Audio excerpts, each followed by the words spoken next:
Hey guys, I used to hate practicing technique with a fiery passion. I always used to gloss over the technique exercises I was assigned by my teachers. Everything from scales to arpeggios to the Tafnel and Gobert exercises. I never spent too much time on them because frankly, I thought they were a waste of time. It wasn't until I started teaching that I started to realize that technique might be a little bit more important than I thought it was. Now, granted, before I started teaching, I noticed that I had some issues with playing fast for some passages in my repertoire, but for the most part, I pretty much brute forced those parts. So if ever I was actually practicing technique, I was only practicing a part that was in my actual music. So I didn't particularly feel that not spending a lot of time on technique was very detrimental to my playing. At least at that time,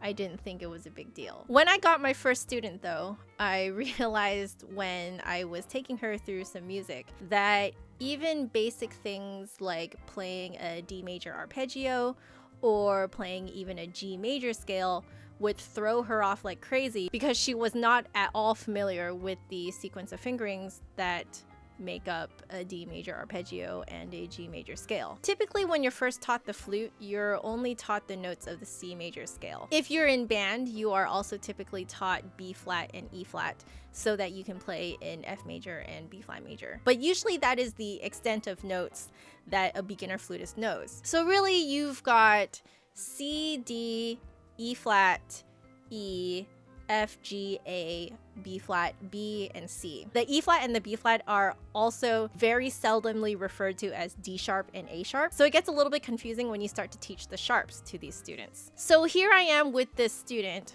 who knows primarily the notes of the C major scale, but suddenly I'm getting her to play something in G major, which has an F sharp in it. So the presence of the F sharp completely throws her off because whenever she sees a scale, she automatically thinks that it's in C major instead of G major. That's what first got me thinking about, like, wait a second, maybe I actually need to teach my own students all of the technique that I hated practicing. My teachers forced me to learn and memorize all 12 major scales, all 12 minor scales in natural, harmonic, and melodic form, all of my arpeggios, major and minor, and I also had to learn dominant 7, diminished 7, and half diminished 7 arpeggios. Yes, lots of stuff to learn, but I realized that the reason why I was reading my students' music so easily was because I was reading it in terms of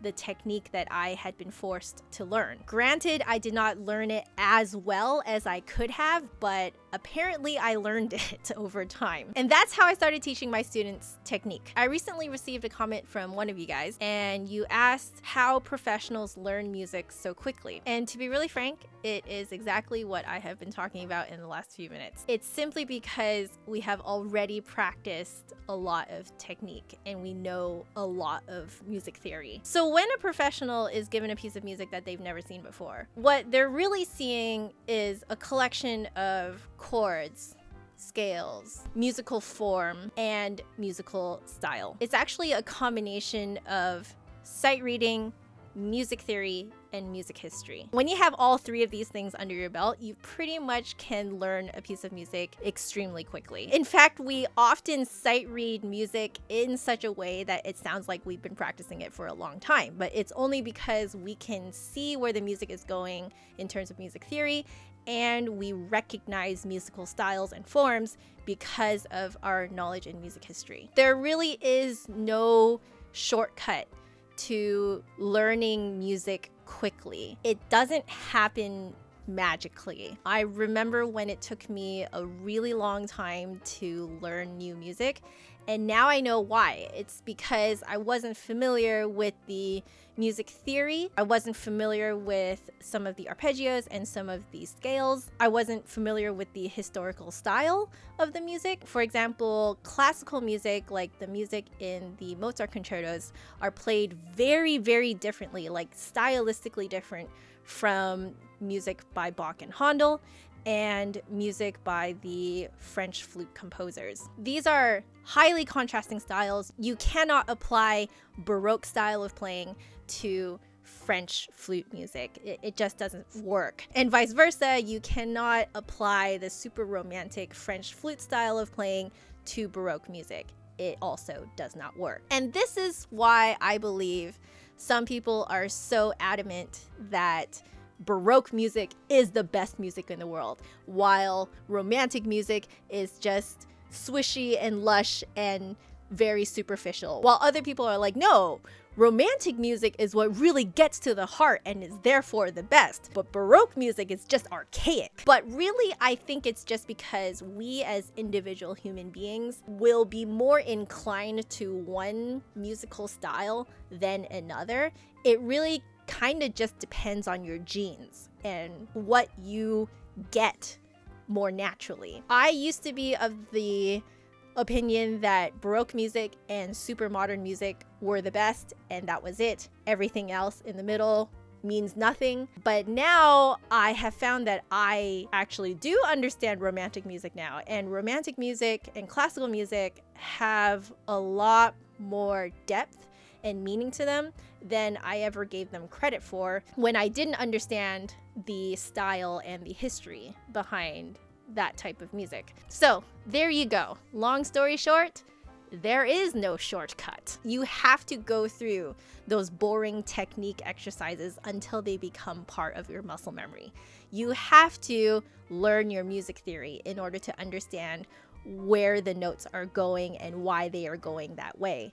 You have to learn your music history so that you can recognize musical styles and forms right when you look at a new piece of music. Basically, you just got to go out there and learn. Luckily, these days, the internet is full of information.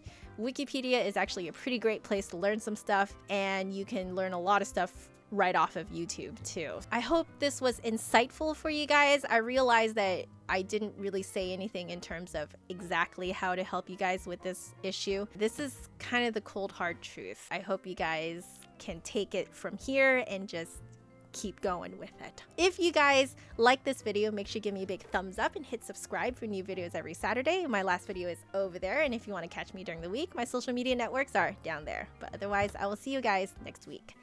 Bye. I completely realized that there are shadows being cast on my face. Hopefully that is not a huge problem, but anyway, we'll make this video quickly.